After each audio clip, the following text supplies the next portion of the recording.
पहले हम उपसर्ग किसे कहते हैं ये जानते हैं। उपसर्ग जो है संस्कृत एवं संस्कृत से उत्पन्न जो भाषाएं हैं उसमें शब्दांश या अव्यय को उपसर्ग कहते हैं। कौन से शब्दांश और अव्यय को उपसर्ग कहते हैं? जो किसी शब्द के आरंभ में जुड़कर उसके अर्थ में, यानी जो उसका मूल अर्थ है, जो उसका विशेष अर्थ है उस शब्द का, उस अर्थ में विशेषता ला दें या उसका अर्थ ही बदल देते हैं। शब्दांश और अव्यय कौन से होते हैं? जो शब्द का एक अंश होता है, एक भाग होता है, और अव्यय कहा जाता है उसे जो किसी भी परिस्थिति में नहीं बदलता। लिंग, वचन या काल कोई भी स्थिति हो, अव्यय कहीं भी नहीं बदलता है।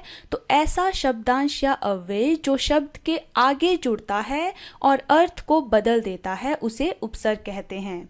उपसर्ग के बारे में कुछ और जानते हैं। उपसर्ग दो शब्दों के योग से बनता है। कौन कौन से? उप और सर्ग। उप का अर्थ है समीप, निकट या पास में, और सर्ग का अर्थ है सृष्टि करना अर्थात निर्माण करना। तो जो उपसर्ग है उसका पूरा अर्थ बनता है पास में बैठकर दूसरा नया अर्थ वाला शब्द बनाना, यानी जो शब्द है उसके पास में, उसके निकट में जुड़कर एक नया अर्थ वाला शब्द बनाना, उसे कहते हैं उपसर्ग। हम यहाँ पर एक उदाहरण लेंगे जिससे आपको स्पष्ट हो जाएगा। उदाहरण हम लेते हैं हार शब्द का। हार एक शब्द है जिसका अर्थ क्या है? पराजय। और इसी हार शब्द में जब आप आ उपसर्ग लगाएंगे तो बन जाएगा आहार, और उस पराजय जो अर्थ था हार का, उसका अर्थ बन जाएगा भोजन।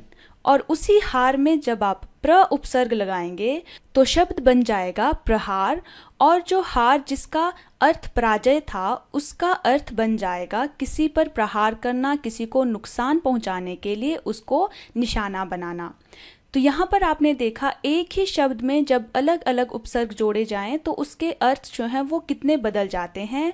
उसी तरह से उपसर्ग शब्द के प्रारंभ में जुड़कर जो है अर्थ को बदल देते हैं। अब हम जो है उपसर्ग की कुछ विशेषताएं जानेंगे। उपसर्ग की 3 विशेषताएं कही गई है। पहली विशेषता है शब्द के अर्थ में नई विशेषता लाना। जैसे प्र उपसर्ग है, हमने प्र उपसर्ग बल शब्द के आगे जोड़ा और शब्द बना प्रबल। बल का अर्थ था शक्ति, और प्र जब हमने इसके आगे जोड़ा तो बना प्रबल यानी अधिक शक्तिशाली।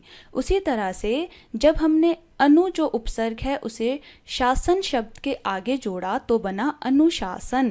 अनुशासन होता है आपका डिसिप्लिन, और शासन होता है किसी पर शासन करना। शासन जो है वो बुरा भी हो सकता है और अच्छा भी हो सकता है, लेकिन अनु जब हमने उपसर्ग जोड़ा तो बना अनुशासन यानी डिसिप्लिन जो सही होता है। अगली विशेषता देखिए। दूसरी विशेषता है शब्द के अर्थ को उलट देना, यानी जो शब्द है उसके अर्थ को उल्टा कर देना। किस तरह से? जैसे सत्य शब्द है, सत्य का अर्थ होता है सच, और जब हमने इसके आगे अ उपसर्ग जोड़ा तो बना असत्य, यानी सत्य हुआ सच्चाई और असत्य हुआ झूठ, यानी जो सत्य है उसका बिल्कुल विपरीत। उसी तरह से यश के आगे जब हमने अप उपसर्ग जोड़ा तो बना अपयश। तीसरी विशेषता देखिए। शब्द के अर्थ में कोई खास परिवर्तन न करके मूल अर्थ के इर्द गिर्द अर्थ प्रदान करना, यानी शब्द का जो अर्थ बनता है उसी में परिवर्तन नहीं होगा परंतु उसके आसपास का कोई दूसरा अर्थ जो है उसी तरह से सामने आएगा। किस तरह से? जैसे शुद्ध, शुद्ध होता है बिल्कुल साफ, और जब हमने इसके आगे वी उपसर्ग जोड़ा तो बना विशुद्ध, और विशुद्ध का अर्थ भी साफ ही होता है, स्वच्छ ही होता है। उसी तरह से जब हमने भ्रमण शब्द के आगे परि उपसर्ग जोड़ा तो बना परिभ्रमण। भ्रमण का अर्थ भी वही है जो परिभ्रमण का अर्थ होता है। तो यहाँ पर हमने देखा कि शब्द के अर्थ वही रहे, केवल उसके मूल अर्थ के इर्द गिर्द वाले कुछ अर्थ प्रदान हुए। आगे बढ़ते हैं। हिंदी बोलते समय हम संस्कृत, हिंदी, अंग्रेजी और उर्दू चारों भाषाओं के उपसर्गों का प्रयोग करते हैं। तो संस्कृत में उपसर्ग और उसके अर्थ और उसके कुछ उदाहरणों को हम सबसे पहले जानेंगे कि संस्कृत में कौन कौन से उपसर्ग होते हैं, उनके क्या अर्थ होते हैं, और कुछ उनके उदाहरण भी देख लेंगे। सबसे पहला उपसर्ग है अति। अति का अर्थ होता है अधिक, ऊपर या उस पार, और इसके जो उदाहरण हैं वो है अतिकाल, अतिरिक्त, अत्याचार, अतिक्रमण, अतिशय, अत्यंत, अत्युक्ति इत्यादि। यहाँ पर जैसे आप ये देखिए अतिकाल है, काल शब्द के आगे जब अति जुड़ा तो बना अधिक समय पहले, और यहाँ पर केवल यदि काल को देखें तो काल का अर्थ होता है समय। तो इस तरह से जब अति उपसर्ग इन सभी शब्दों के आगे जुड़ जाता है तो उसके अर्थ में परिवर्तन हो जाता है। अगला उपसर्ग देखिए, अगला उपसर्ग है अधि। अधि का अर्थ होता है ऊपर या श्रेष्ठ, और इसके उदाहरण है अधिराज, अध्यात्म, अधिकरण, अधिकार, अध्यक्ष, अधिपति इत्यादि। यहाँ पर भी कुछ शब्दों के आगे अधि जोड़कर जो है शब्दों के अर्थों में परिवर्तन हुआ है। इसी तरह से अगला उपसर्ग देखिए, अप। अप का अर्थ होता है बुरा, अभाव, हीनता या विरुद्ध, और यहाँ पर इसके कुछ उदाहरण हैं अपमान, अपशब्द, अपकीर्ति, अपराध, अपहरण, अप्रयोग, अपव्यय, अपवाद इत्यादि। अब यहाँ पर देखें, जैसे अपमान शब्द है, अपमान शब्द में जब केवल मान शब्द था तो उसका अर्थ था किसी का मान सम्मान करना, किसी का आदर करना, परंतु जब उसमें अप उपसर्ग लग गया तो उसका अर्थ हो गया अपमान, यानी बुरा व्यवहार करना या किसी के साथ बुरा आचरण करना। उसी तरह से इन सभी जो शब्द हैं उनका भी अर्थ जो वो परिवर्तित हो जाता है। अगला उपसर्ग देखिए, अ। अ का अर्थ होता है अभाव, यानी किसी चीज़ की कमी। तो यहाँ पर इससे कुछ उदाहरण हैं अज्ञान, अधर्म, अस्वीकार इत्यादि। जैसे यहाँ पर अज्ञान शब्द है, अज्ञान का जब ज्ञान शब्द था तो उसका अर्थ था ज्ञान, बुद्धि इत्यादि, और जब इसमें अ जो है उपसर्ग लग गया तो मतलब बना अज्ञान। अज्ञान का अर्थ होता है ज्ञान का अभाव या ज्ञान की कमी, बुद्धि की कमी। उसी तरह से इन सभी जो यहाँ इसके उदाहरण हैं उनके भी अर्थ में परिवर्तन हो जाता है। अगला उपसर्ग देखिए, अगला उपसर्ग है अनु। अनु का अर्थ होता है पीछे, समानता, क्रम या पश्चात। तो यहाँ पर इसके उदाहरण जो हैं वो है अनुज, अनुचर, अनुशासन, अनुपात, अनुवाद, अनुकरण, अनुरूप, अनुस्वार इत्यादि। तो यहाँ पर जैसे शब्द है अनुज। अनुज का अर्थ होता है भाई, और कौन सा भाई? छोटा भाई जो बड़े भाई के पीछे आया हो। उसी तरह से आ उपसर्ग है। आ का अर्थ है और, सीमा, समेत, कमी या विपरीत, और इसके उदाहरण हैं आमुख, आदान, आजीवन, आकाश, आगमन, आरंभ, आचरण, आकर्षण, आरोहण इत्यादि। और यहाँ पर जैसे आमुख है, मुख होता है चेहरा, लेकिन जब आमुख कहा जाए तो उसका अर्थ बदल जाता है। उसका अर्थ होता है सामने की ओर, यानी जब आप कहते हैं मेरे आमुख खड़े हो जाओ, यानी मेरे सामने खड़े हो जाओ, या मेरे मुख की ओर देखकर खड़े हो जाओ। तो यहाँ पर इसी तरह से दूसरे उदाहरणों के भी अर्थ जो है वो परिवर्तित हो जाते हैं जब उसमें आ उपसर्ग जुड़ जाता है। अगला उपसर्ग देखिए, अगला उपसर्ग है अव। अव का अर्थ होता है हीनता, अनादर या पतन। तो यहाँ पर कुछ उदाहरण हैं जैसे अवशेष, अवज्ञा, अवगत, अवलोकन, अवस्था, अवसान, अवरोहण, अवतार, अवनति इत्यादि। जैसे यहाँ पर एक शब्द है अवज्ञा। अवज्ञा कहा जाता है किसी का अनादर करना, किसी की आज्ञा की अवहेलना करना। अगला उपसर्ग है उप। उप का अर्थ होता है निकटता, सदृश, गौण, सहायक या हीनता। और यहाँ पर कुछ उदाहरण है उपनाम, उपवन, उपस्थिति, उपकार, उपकूल, उपनिवेश, उपदेश, उपासना, उपभेद इत्यादि। तो यहाँ पर जैसे एक शब्द है उपनाम।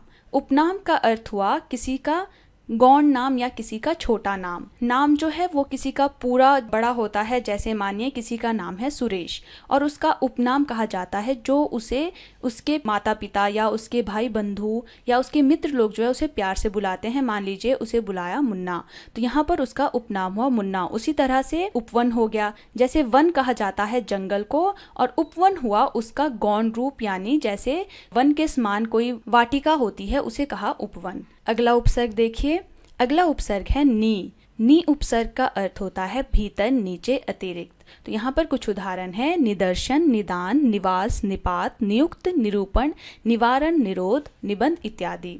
उसी तरह से नीर जो है वो उपसर्ग है और उसका अर्थ है बाहर, निषेध या रहित। और यहाँ पर इसके कुछ उदाहरण हैं निर्भय, निरपराध, निर्जीव, निर्वास, निराकरण, निर्वाह, निर्दोष, निरोग, निर्मल इत्यादि। यानी निर्भय, निर्भय क्या हुआ? भय से रहित, यानी जिसको भय ना हो। निरपराध भी उसी तरह से जिसने कोई अपराध ना किया हो। निर्जीव यानी जीव जो जीवित हो और निर्जीव जो जीवित ना हो, जिसमें सांस ना हो, उसे कहा निर्जीव। उसी तरह से इन सभी जो शब्द हैं उनके आगे निर जुड़ जाए तो उसके अर्थों में परिवर्तन हो जाता है। अगला देखिए, अगला है परा।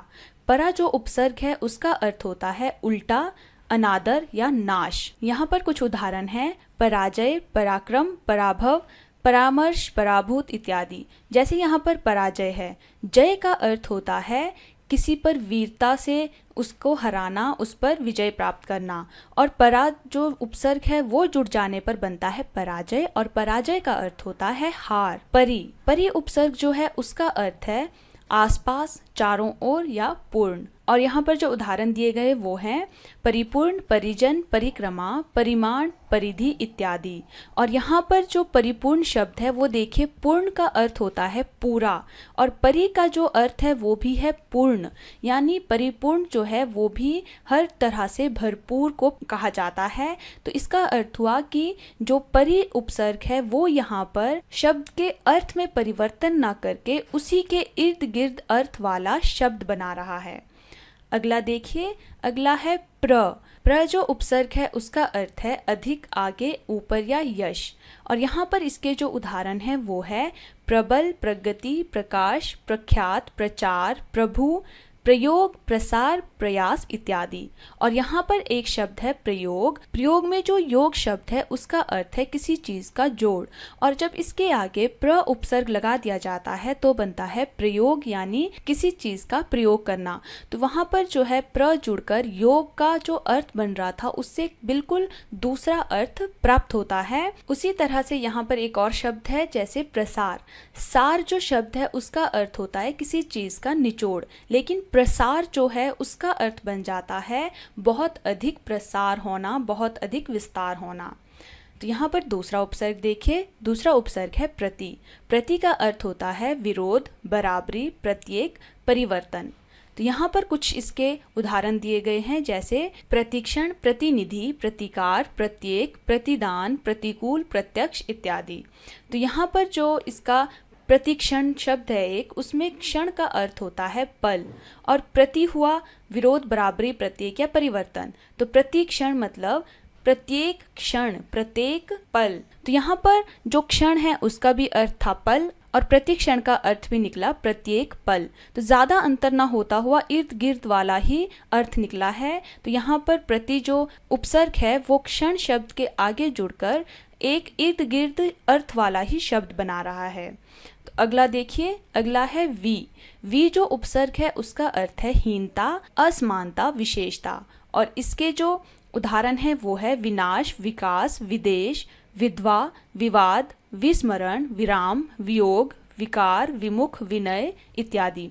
और यहाँ पर देखिए जैसे विनाश है, नाश भी जो है वो भी किसी चीज का खात्मा होता है, किसी चीज का नुकसान होता है। विनाश भी जो है वो भी किसी चीज का नुकसान ही है। तो यहाँ पर भी उसी तरह इर्द गिर्द अर्थ वाला ही शब्द बना है। उसी तरह से जैसे विधवा है, विधवा का अर्थ होता है जिसका पति ना हो, यानी पति के अभाव में, पति की हीनता में कहा जाता है विधवा। उसी तरह से सम उपसर्ग है, सम का अर्थ होता है पूर्णता, पूर्णता होता है भरपूर। तो यहाँ पर इसके उदाहरण हैं संहार, संयोग, संकल्प, संतोष, संस्कार, संरक्षण, सम्मेलन, संस्कृत, सम्मुख इत्यादि। तो यहाँ पर जो संहार है, संहार भी उसी तरह जैसे हार शब्द था, हार का अर्थ होता है किसी को पराजय करना, किसी पर विजय प्राप्त करना। और संहार भी होता है बुरी तरह से, पूर्णता से किसी का संहार करना, किसी का खात्मा करना। तो इसी तरह से सम जब किसी शब्द के आगे जुड़ जाता है तो वो भी शब्दों का अर्थ बदल देता है। अगला देखिए, अगला है सु। सु का अर्थ होता है सुखी, अच्छा भाव, सहज या सुंदर। तो उसी तरह से यहाँ पर उदाहरण दिए गए हैं सुवास, सुदूर, सुकृत, सुगम, सुलभ, स्वागत, सुयश, सुभाषित इत्यादि। सुवास यानी अच्छा वास स्थान, अच्छा रहने का स्थान। उसी तरह से दूसरे भी शब्द हैं। अगला उपसर्ग है अध। अध का जो अर्थ है वो है आधे के अर्थ में, यानी जो आधा हो। तो यहाँ पर उदाहरण देखिए, अध जला, अध पका, अध खिला, अध मरा, अध सेरा इत्यादि। तो यहाँ पर जैसे अध जला है, अध जला हुआ जो पूरी तरह से ना जला हो, अध पका यानी जो पूरी तरह से ना पका हो इत्यादि। उसी तरह से दूसरे शब्द भी हैं जिनका अर्थ आधे के अर्थ में लिया जाता है। अगला देखिए, अ और अन। अ और अन का अर्थ होता है निषेध के अर्थ में, यानी कमी के अर्थ में। तो यहाँ पर कैसा है, अनमोल, अनपढ़, अजान, अथा, अलग, अनमोल, अनजान इत्यादि।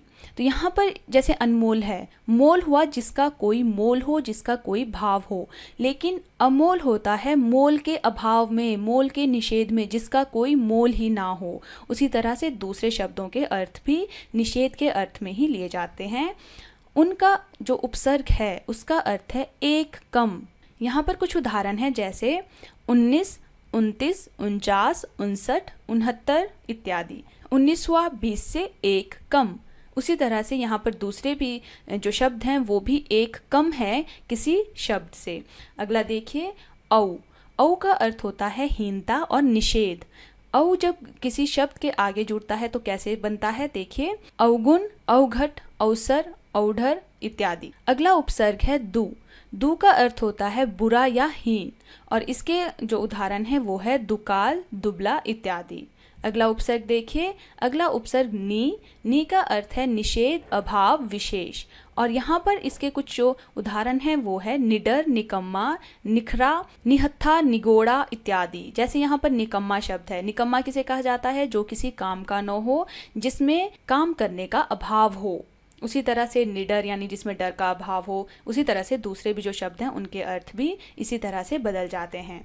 बिन जो है उसका अर्थ है निषेध, और जब ये किसी शब्द के आगे जुड़ता है तो कैसे बनता है, यहाँ उदाहरण देखिए, बिन जाना, बिन ब्याहा, बिन बोया, बिन देखा, बिन खाया, बिन चखा, बिन काम इत्यादि। जाना शब्द के दो अर्थ होते हैं, एक तो वो चला गया है, वो जा रहा है, या जाना कि मैं उसे जानता हूँ। तो जब बिन जुड़ गया तो बना बिन जाना कि मैं उसे नहीं जानता, यानी निषेध हो गया या उसका उल्टा हो गया। बिन ब्याहा भी इस तरह से, ब्याहा मतलब जिसका विवाह हुआ हो, बिन ब्याहा यानी जिसका विवाह नहीं हुआ हो।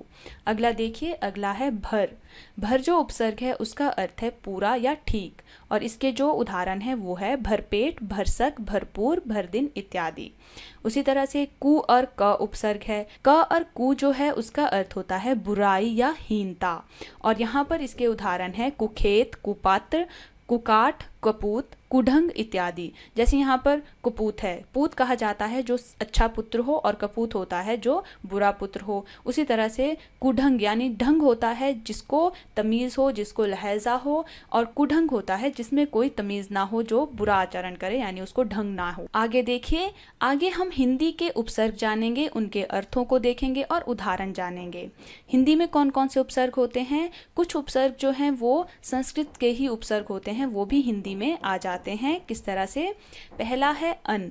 अन जो उपसर्ग है उसका अर्थ निषेध के अर्थ में लिया जाता है। जैसे उदाहरण देखिए, अनमोल, अलग, अनजान, अनकहा, अनदेखा इत्यादि। जैसे निषेध है, उसी तरह से जैसे मोल है, मोल का अर्थ क्या था, जिसका कोई मोल हो, मूल्य हो, और अनमोल हो गया मोल के निषेध में, जिसका कोई मोल ना हो। उसी तरह से दूसरे भी ये शब्द जो हैं वो उनके अर्थ भी अपने मूल अर्थों से बदल जाते हैं। अगला उपसर्ग देखिए, अगला उपसर्ग है अध। अध का अर्थ होता है आधे अर्थ में, अध यानी आधा। ये जो है संस्कृत के उपसर्ग में भी आया था। तो यहाँ पर जो इसके उदाहरण है वो उसी तरह से हैं, जैसे अध जला, अध खिला, अध पका, अध कचरा, अधमरा इत्यादि। अगला देखिए, अगला उपसर्ग है उन। उन होता है एक कम। ये भी जो है वो संस्कृत के उपसर्गों में भी आया था, और यहाँ पर भी इसके वही उदाहरण है, जैसे 29, 49, 59 इत्यादि। अगला देखिए, अगला है भर। भर होता है पूरा या ठीक, और यहाँ पर इसके उदाहरण है भरपेट, भरपूर या भर दिन इत्यादि। जैसे यहाँ पर भरपेट है, अगर पेट को सिर्फ देखा जाए तो पेट का अर्थ होता है हमारा अमाशय, और भरपेट हुआ पूरी तरह से भरा हुआ। उसी तरह से अगला देखिए, अगला जो उपसर्ग है वो है दु। दु उपसर्ग जो है उसका अर्थ है बुरा, हीन या विशेष, और यहाँ पर इसके उदाहरण दिए गए हैं दुबला, दुर्जन, दुर्बल, दुकाल इत्यादि। अगला है नी उपसर्ग। जो नी उपसर्ग है उसका अर्थ होता है अभाव या विशेष, और यहाँ पर इसके जो उदाहरण दिए गए हैं वो है निगोड़ा, निडर, निकम्मा इत्यादि। ये भी जो है संस्कृत के उपसर्गों में आता है। अगला देखिए, अगला है अ होता है अभाव या निषेध। अ जो उपसर्ग है वो संस्कृत के उपसर्गों में भी हमने पढ़ा है और इसके उदाहरण यहाँ देखिए, ये है अछूता, अथा, अटल इत्यादि। और क जो उपसर्ग है वो भी हमने संस्कृत के उपसर्गों में पढ़ा है और उसका अर्थ क्या पढ़ा था, बुरा या हीन। और यहाँ पर भी उसका जो उदाहरण है वो है कपूत, कचोट इत्यादि। अगला देखिए, अगला है कू भी जो है हमने संस्कृत के उपसर्गों में पढ़ा है, उसका अर्थ है बुरा। और यहाँ पर इसके जो उदाहरण है वो है कुचाल, कुचैला, कुचक्र इत्यादि। भर जो उपसर्ग है उसका अर्थ है पूरा। ये भी संस्कृत के उपसर्गों में भी आता है और हिंदी के उपसर्ग में भी आता है। और यहाँ पर इसके उदाहरण उसी तरह से हैं जैसे भरपेट, भरपूर, भरसक, भरमार इत्यादि। अगला उपसर्ग देखिए, अगला उपसर्ग है सू कहा जाता है अच्छे को। और यहाँ पर इसके उदाहरण है सुडोल, सुजान, सुघड़, सुफल इत्यादि। पर उपसर्ग, जो पर उपसर्ग है उसका अर्थ होता है दूसरा और बाद का। और यहाँ पर इसके जो उदाहरण हैं वो दिए गए हैं परलोक, परोपकार, परसर्ग, परहित इत्यादि। अगला उपसर्ग देखिए, अगला उपसर्ग है बिन का अर्थ होता है बिना या निषेध। ये भी हमने संस्कृत के उपसर्गों में पढ़ लिया है। संस्कृत के उपसर्गों में भी इसके यही उदाहरण थे जैसे बिन ब्याहा, बिन बादल, बिन पाए, बिन जाने इत्यादि। तो यहाँ पर हमने देखे कि हिंदी में भी बहुत सारे ऐसे उपसर्ग हैं जो संस्कृत के उपसर्गों से मेल खाते हैं, यानी हिंदी और संस्कृत के जो उपसर्ग हैं वो कुछ कुछ एक जैसे ही हैं। अगला देखिए, अगला हम उर्दू के उपसर्गों को जानेंगे, उनके अर्थ और उदाहरणों को भी देखेंगे। उर्दू में कौन कौन से उपसर्ग होते हैं। पहला उपसर्ग है ला का अर्थ होता है बिना। और यहाँ है लाचार, लाजवाब, लापरवाह, लापता इत्यादि। अब जैसे यहाँ लापता शब्द है, पता जो है वो कहा जाता है किसी के पते को, किसी का जो निवास स्थान होता है उसका पता होता है, उसे कहा जाता है पता। लेकिन जब लापता कहा तो उसका मतलब है बिना पते के, जिसको पता ना पता हो वो हो गया लापता। उसी तरह से लापरवाह होता है, जैसे परवाह अर्थात किसी के बारे में चिंता करना, लेकिन ला उपसर्ग जुड़ने के बाद ये जो शब्द है वो बन गया लापरवाह और इसका अर्थ बना जब किसी की परवाह ना हो, बिना किसी चिंता का। उसी तरह से बे जो उपसर्ग है उसका अर्थ भी होता है बिना। और इसके जो उदाहरण हैं वो है बेकाम, बेअसर, बेरहम, बेईमान इत्यादि। और यहाँ पर जैसे बेअसर शब्द है, असर होता है जब किसी पर किसी चीज़ का असर होता है, किसी चीज़ का किसी पर कोई फर्क पड़ता है। लेकिन जब उसके आगे बे उपसर्ग जुड़ गया तो बना बेअसर और उसका अर्थ हुआ जिस पर किसी चीज़ का असर ना पड़ता हो। अगले उपसर्ग देखें, अगला उपसर्ग है कम का अर्थ होता है थोड़ा या हीन। यहाँ पर उदाहरण देखिए, कम सिन, कम ख्याल, कमज़ोर, कम दिमाग, कमजात इत्यादि। जैसे यहाँ पर कम दिमाग है, दिमाग किसे कहा जाता है, जो हमारा दिमाग है, हमारा माइंड है या हमारा ब्रेन है। जब कहा जाता है कि वो इंसान जो है वो दिमाग वाला है, वो बहुत तेज़ है।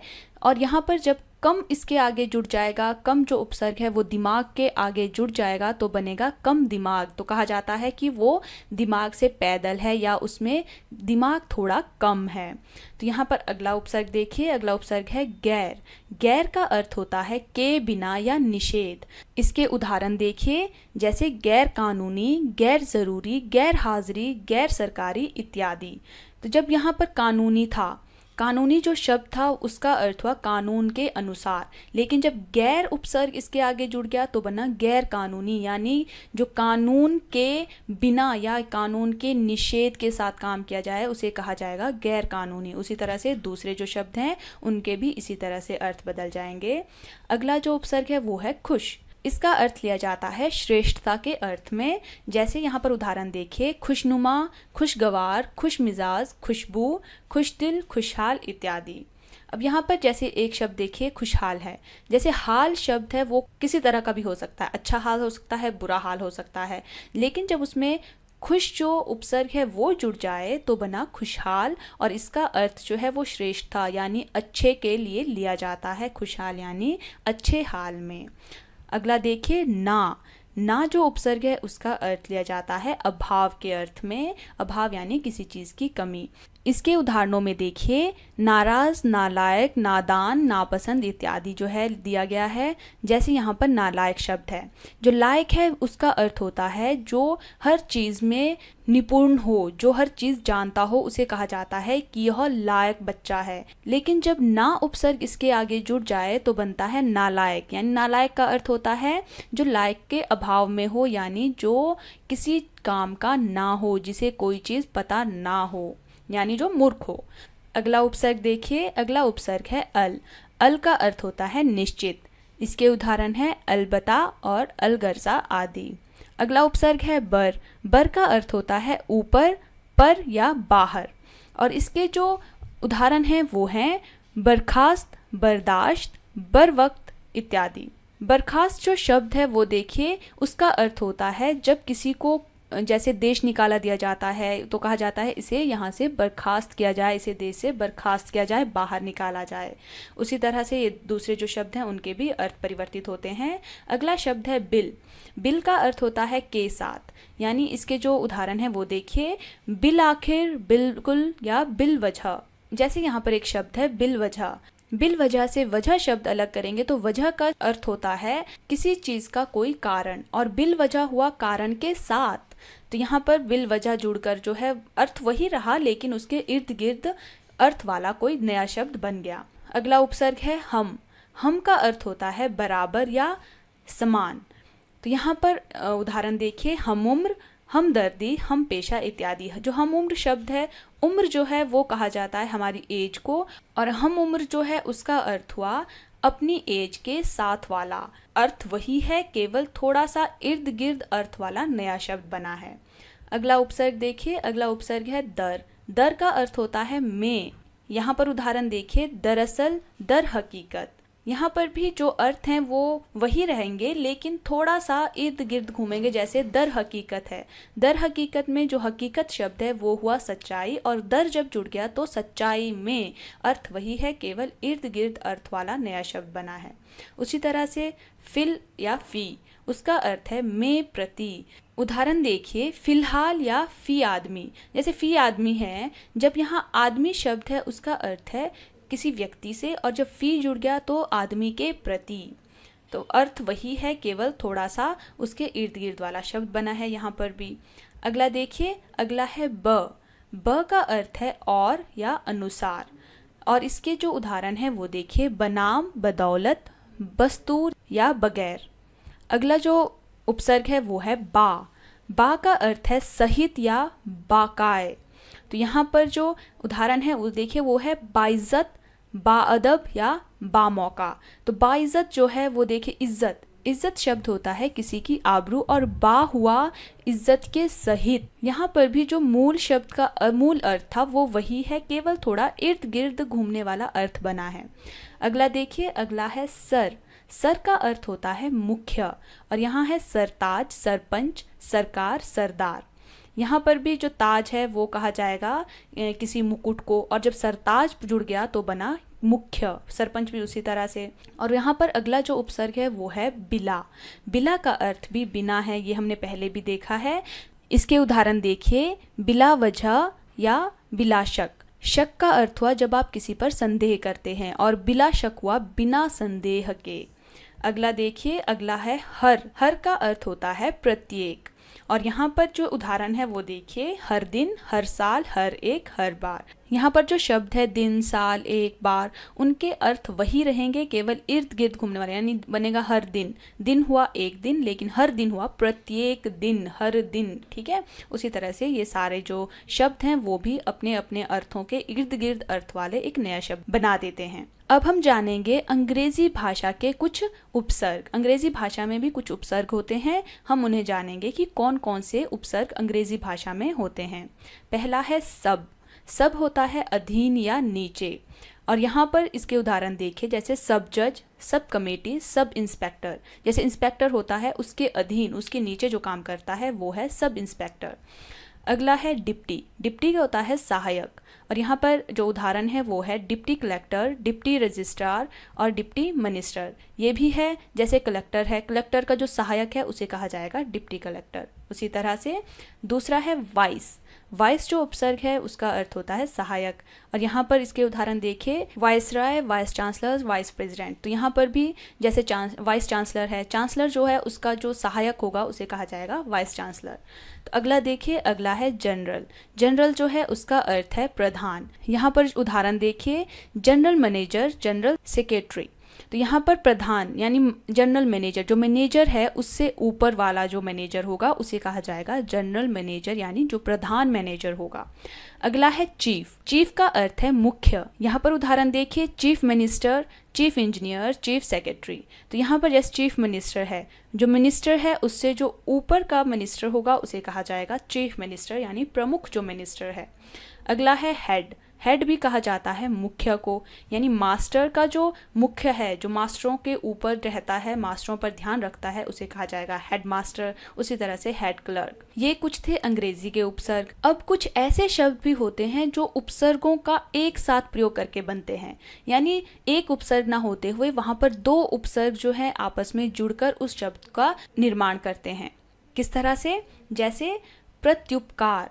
प्रत्युपकार जो शब्द है वो बना है प्रति और उप उपसर्ग के जुड़ने पर कार शब्द के आगे, यानी कार जो शब्द है उसके आगे प्रति और उप दो उपसर्ग जुड़ने पर बना प्रत्युपकार। उसी तरह से सुसंस्कृत। सुसंस्कृत में सु उपसर्ग और सम उपसर्ग जो है कृत शब्द के आगे जुड़ा, उससे बना सुसंस्कृत। अगला है अनाहार। अनाहार जो शब्द है वो बना अन और आ उपसर्ग के हार शब्द के आगे जुड़ने से। हार जो शब्द है उसके आगे जब अन और आ जुड़ा तो बना अनाहार।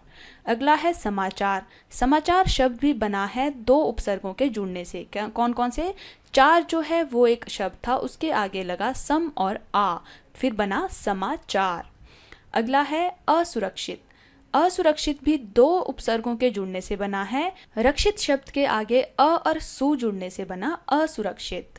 सुसंगठित। सुसंगठित भी सु और सम उपसर्गों के गठित शब्द के आगे जुड़ने से बना है सुसंगठित। अगला है अनियंत्रित। अनियंत्रित भी अ और नी जो उपसर्ग हैं उनके यंत्रित शब्द के आगे जुड़ने से बना है, फिर बना पूरा अनियंत्रित। अगला है अप्रत्यक्ष। जो अप्रत्यक्ष है वो शब्द भी अक्ष शब्द के आगे अ और प्रति दो उपसर्गों के जुड़ने से बना है अप्रत्यक्ष।